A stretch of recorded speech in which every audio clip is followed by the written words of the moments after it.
Welcome to MetamoraTV. Thank you, Liz, for joining us today. I really appreciate you coming into the studio and talking about a very, very traumatic experience that happened to you when you were younger. First of all, tell me a little bit about when it started back at the age of 17. I was actually 16 at the time, but the first time that domestic violence actually touched my life was when I was 16. I had a dear friend that was actually murdered. She and her mother were murdered by a family member as a result of domestic violence. And so that, obviously that was a tender young age, and that really rocked me. I was also experiencing a lot of depression at that time, just normal teenage stuff. I was really, didn't feel a lot of self-worth, and when I learned of her death, it just kind of added to the downward spiral that I was experiencing. And then I actually soon after was hospitalized for attempted suicide. And so I went through and I did a lot of work there at the hospital, but when I came out, it was time for me to graduate from high school. I was just 17 as a senior. And so when I graduated from high school, I went on a graduation trip with some friends, which is kind of a fun thing to do, a standard thing to do. And it was on that graduation trip that I was actually raped by a childhood friend. It was someone that I had known for years and had always felt very, very safe with. I thought that he was actually someone very protective of me. And so when that happened, I ran to another friend immediately. And unfortunately, that friend expressed disappointment. A friend in me. your A friend age? of mine, yeah. In your age group. And expressed disappointment in me, assuming that I had given my consent. So when that happened, I just put it away and I didn't tell anyone else because I had been drinking at the time and I didn't know. I thought, well, maybe I did do something to cause that. So I put that away and I didn't talk about that anymore. And actually was just still 17 at the time and anxious to put all of that behind me. I met a young man who I had met years before, and we were shortly engaged and moved into a small basement apartment. And that was going to be my new start. I was going to put all of that behind me and move out and grow up and move on. So unfortunately, I was not in a place. I had mentioned I had some struggles with poor self-esteem and a low sense of worth. And so I was not in a place where I was really attracting good people into my life. And unfortunately, that was a very, very abusive situation. And it Your escalated. Marriage, your first marriage. It was not a marriage. Actually, not. we were engaged at the ripe age of 17. And he was young also. And so we moved out, and it ended up being a very, very abusive situation, and to the point that I was actually held captive from time to time. And what do you mean by like in your home captive, where he would like keep you in a room, or both? Like, it would end up that each fight would end up being abusive. And so in order to keep me from leaving, he would actually, this is difficult to hear sometimes, but he would actually strangle me until I passed out. And it was when I was passed out that he would put handcuffs one hand to one foot. And in that way, he was able to keep me there until he could smooth things over.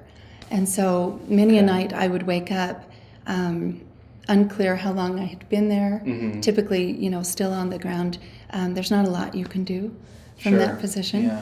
So I would wait, and then he would come back and attempt to smooth that over.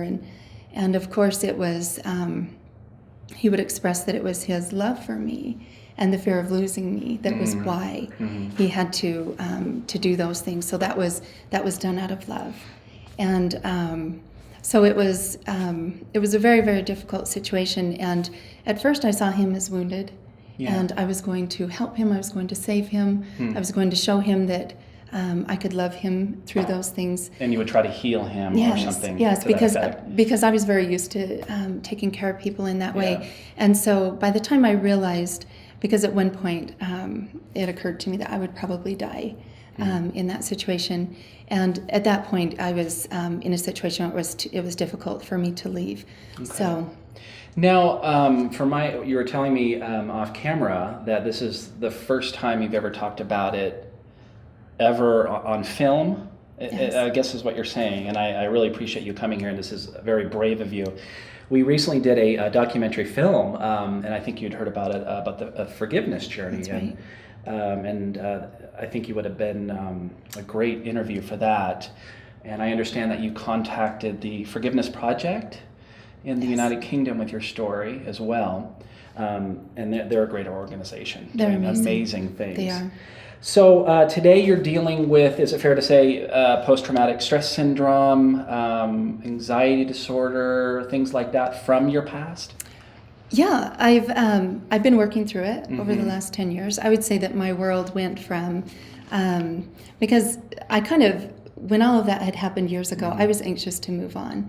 And I wasn't ready to deal with those things. When I escaped with the help of a friend, I went on and actually never talked about those things. I just went about looking to be very busy and distract myself. So it wasn't until years later, after I had married and had 2 children, that a lot of those memories came back, and I was forced to deal with that. So that's when I was diagnosed with the PTSD and agoraphobia and those things.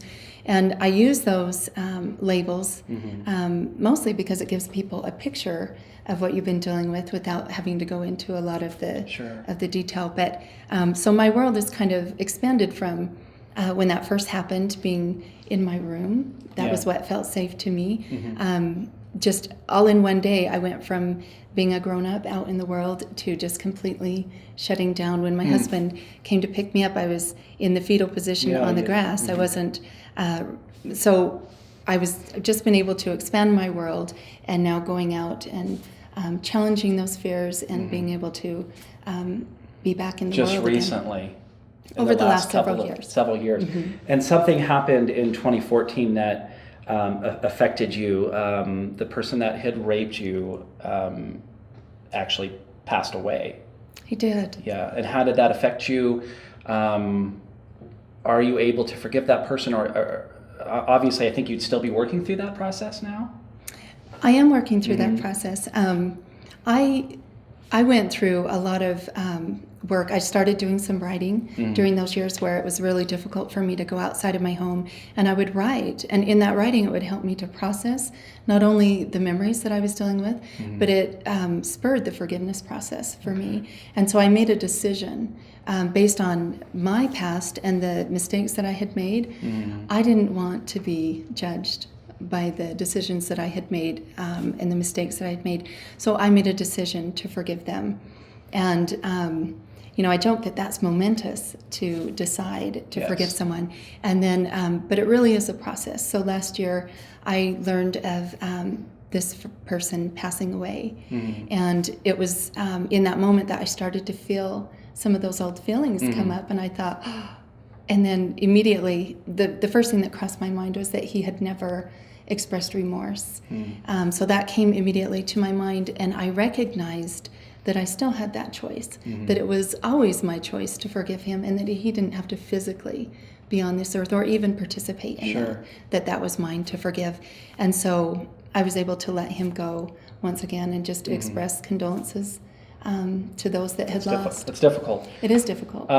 Something else that's helped you through these years is spirituality.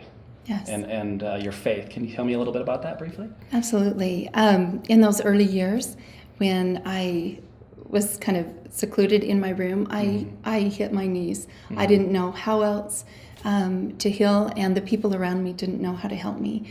And I did go to counseling. I was able to talk about a lot of things, but it was important to me to reach out to my Creator and to feel like I could hold on to something that wasn't going to move, that was going to be solid and there for me. So I was able to work through a lot of that by reaching out to to God and through prayer. Okay, so that's awesome.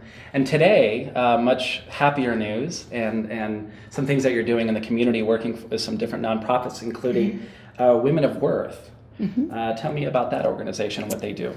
Women of Worth Utah works with women that are escaping or needing to rebuild their life, either from leaving abuse or sometimes it can be polygamy or drug addiction.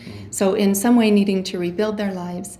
And so I actually get to mentor with them this year and sharing life skills and sharing tools that I've learned to kind of move through that space of kind of feeling like going from a free fall in your life to being able to going back out and creating what you want. And the same with me. It's like when someone makes, I mean, I'm not saying you made bad choices, but we've gone through some serious challenges. We want to take those challenges or mistakes or whatever it may be in our lives and take it around and do some things with it and helping others.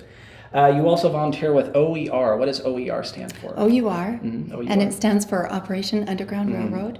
And they're an organization that helps rescue children from child sex slavery.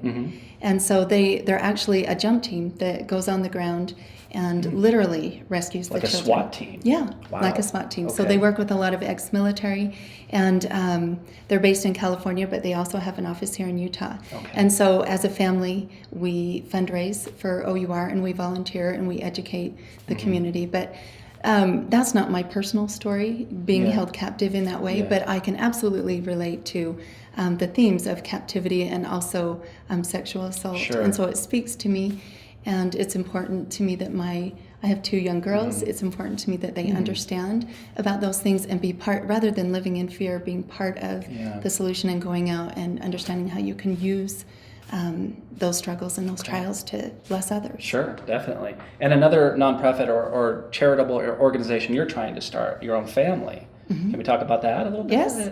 It's called the Love Fudge. What do you do there? What's your mission and focus? We eat a lot of fudge. Fudge, it sounds, yes. Is that what it is? It is okay. fudge. It really is fudge. So my beautiful family and I, my husband and my 2 daughters, we make fudge we make it at Christmas and Valentine's. Neat. And so we sell it. It's been mostly word of mouth, and it's starting to spread now. So we've done some organizations. We were recently involved in the 1 Billion Rising event down at the Gateway on Valentine's. Okay. That was raising awareness for violence against women around the world. But so all of the proceeds from the sale of the Love Fudge go to different charitable organizations. And our favorites are Operation Underground Railroad. Yes. And in the past, we've done Wounded Warriors. But that's what really is speaking to our heart right now. Well, come back next time. Bring some fudge. Yes, I should have brought fudge. I know, that's okay. You need to taste it and see if I'm sure it's great. It's up to it. So. Well, Liz, I really appreciate you coming. This is our first installment and just a very powerful story.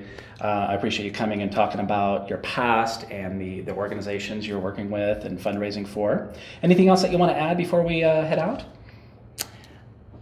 Yeah, I would just add that that struggle and adversity in our life is part of this existence, and that it does not have to be the end.